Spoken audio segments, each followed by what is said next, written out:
श्री गणेशाय नमः. श्री स्वामी समर्थ. सुप्रभातम. नमस्कार. सिया ऑफिशियलवर आपले सुस्वागतम.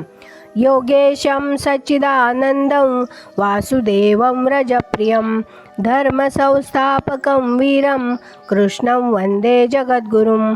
आज आपण महाभारतातल्या पहिल्या खंडातल्या आदिपर्वातले शांतनोपाख्यान पुढे वाचायला सुरुवात करूया. काल आपण उतत्थ पुत्र दीर्घतमा ऋषीची गोष्ट वाचत होतो, ती आता आपण पुढे वाचूया. सुरभी नावाच्या कामधेनूच्या पुत्रापासून त्याने दीर्घतम्याने गोधर्माचे म्हणजे पशूंच्या कामाचाराचे सर्वांगपूर्ण ज्ञान प्राप्त करून घेतले आणि त्यावर दृढ निष्ठा ठेवून तो त्याप्रमाणे निशंकपणे वागू लागला.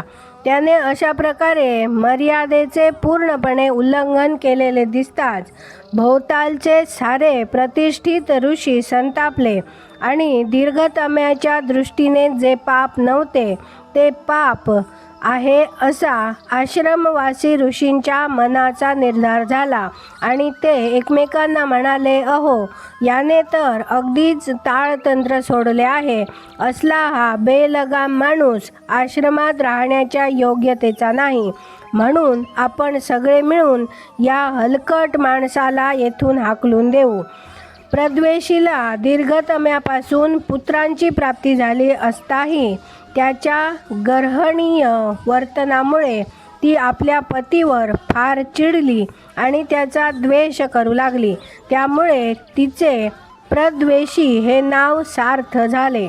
तू माझा द्वेष का करीत आहेस असे दीर्घतम्याने आपल्या पत्नीला विचारले असता ती त्याला उलट असे म्हणाली, भार्येचे भरणपोषण करतो तो भर्ता, तिचे पालन करतो तो पती असे म्हणतात. तुम्ही जन्मांध आहात. इतकेच नव्हे तर तुम्हाला मुले बाळे आहेत. तुम्ही माझे पोषण करण्याऐवजी मलाच तुमचे पोषण करावे लागत आहे. पण आता तुमचे पोषण करण्याची माझ्यात ताकद उरली नाही. नित्य काबाड कष्ट उपसून मी अगदी थकून गेले आहे. तुम्ही महातपस्वी असाल, पण इतःपर मी तुमचे पोषण करणार नाही. भीष्म म्हणाला.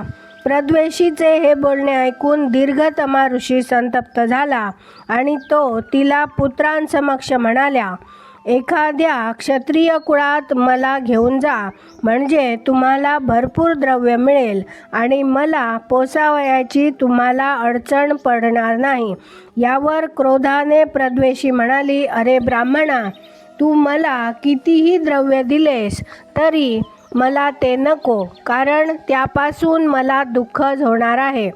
तुला पाहिजे तसा तू वाग. आजपर्यंत मी तुला पोसले, पण यापुढे काही झाले तरी मी तुला पोसणार नाही. साफ सांगते. दीर्घतमा म्हणाला, आजपासून जगामध्ये मी स्त्रियांसाठी एक मर्यादा घालून देत आहे.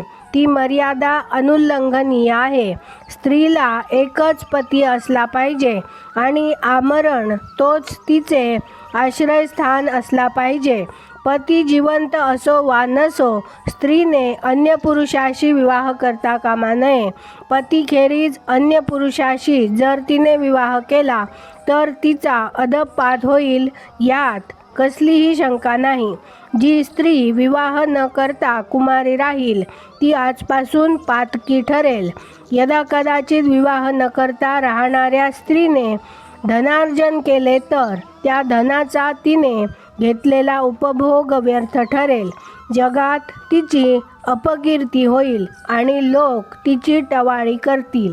दीर्घतम्याचे हे भाषण ऐकताच त्याची पत्नी भयंकर संतापली आणि आपल्या पुत्रांना बोलावून ती म्हणाली, मुलांनो, याला गंगेत नेऊन सोडा. दीर्घतम्याचे ते गौतम इत्यादी पुत्र फार लोभी होते आणि मूर्खही होते. त्यांनी आपल्या पित्याला गंगेवर नेले. एका होडक्यात त्याला त्यांनी त्याला बांधले आणि गंगेच्या पाण्यात सोडून दिले. या आंधळ्या म्हाताऱ्याला व्यर्थ कशासाठी पोसावयाचा असा विचार करून ते निष्ठुर भाऊ आपल्या घरी परत आले. गंगेच्या पाण्याबरोबर तो दीर्घतमा वाटेल तसा वाहत गेला आणि अनेक देशांमधून त्या होडक्याबरोबर तो भरकटला. बली नावाचा एक मोठा धर्मज्ञ राजा स्नानासाठी नदीवर गेला असता प्रवाहाबरोबर वाहत नेऊन अगदी काठाजवळ आलेल्या दीर्घतम्याला त्याने पाहिले. त्या पराक्रमी धर्मज्ञ राजाने त्याला पाण्याबाहेर काढले. त्याची सर्व माहिती इत्थंभूत समजल्यावर पुत्रसंततीसाठी बलीने त्याची प्रार्थना केली. महाराज, मला संतती नाही, म्हणून माझ्या भार्यांच्या ठायी आपण धर्मकुशल आणि अर्थकुशल पुत्र निर्माण करा. बलिराजा असे बोलल्यावर दीर्घतम्याने त्याला होकार दिला.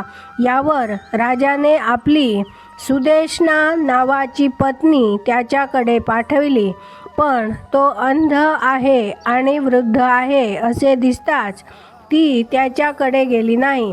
तथापि त्या म्हाताऱ्याकडे तिने आपली एक दासी पाठवली. तिच्यापासून दीर्घतम्याला काक्षीवान इत्यादी 11 पुत्र झाले. हे सारे पुत्र माझे आहेत असे बलिराजा दीर्घतम्याला म्हणाला. यावर दीर्घतमा उलट म्हणाला, मुळीच नाही, हे माझेच पुत्र आहेत. काक्षीवान इत्यादी हे पुत्र मला शूद्र स्त्रीपासून झाले आहेत. मी आंधळा आहे आणि म्हातारा आहे हे ध्यानात आल्यावर सुदेशना नामक तुझ्या राणीने मला झिडकारले आणि त्या मूर्ख स्त्रीने एक क्षुद्र दासी माझ्याकडे पाठवली. यावर बलिराजाने दीर्घतम्याची पुन्हा प्रार्थना केली आणि आपल्या सुदेशना नावाच्या भार्येला त्याने दीर्घतम्याकडे आणखी एकदा पाठविले. सुदेशना दीर्घतम्याकडे गेल्यावर त्याने तिच्या अंगावरून हात फिरवला आणि तो तिला म्हणाला, अंग, वंग, कलिंग, पुंड्र आणि सुब्न असे तुला पुत्र होतील आणि ते सारे सूर्याप्रमाणे तेजस्वी असतील. त्यांचे देश त्यांच्याच नावांनी जगात प्रसिद्ध होतील. याप्रमाणे अंगाचा देश अंगदेश या नावाने विख्यात झाला. वंगाचा वंग देश, कलिंगाचा कलिंग देश, पुंड्राचा पुंड्र देश आणि सुम्नाचा तो सुम्न देश अशी या देशांची नावे पडली. अशा प्रकारे एका महर्षीपासून उत्पन्न झालेला बलीचा वंश जगात विख्यात झाला आणि याच प्रकारे ब्राह्मणांपासून मोठे धर्मवेत्ते, तेजस्वी, पराक्रमी आणि सामर्थ्यशाली क्षत्रिय निर्माण झाले. माते, मी जे आत्तापर्यंत तुला सांगितले त्यावर विचार कर आणि तुला जे योग्य दिसेल तेच कर, असे भीष्म सत्यवतीला म्हणाला. आज आपण इथे थांबूया. भरतवंशाच्या सातत्यासाठी सत्यवती पुढे काय योजना करते हे आपण पुढच्या भागामध्ये वाचूया. माझ्या सिया ऑफिशियलला सबस्क्राईब केले नसेल तर कृपया आत्ताच सबस्क्राईब करा आणि दररोज महाभारत कथा ऐकण्याचा आनंद अवश्य घ्या. बाजूच्या बेलवर क्लिक करून लाईक करायला विसरू नका, कमेंट करा, शेअर करा आणि राधे राधे लिहायला विसरू नका. धन्यवाद. जय श्री कृष्ण.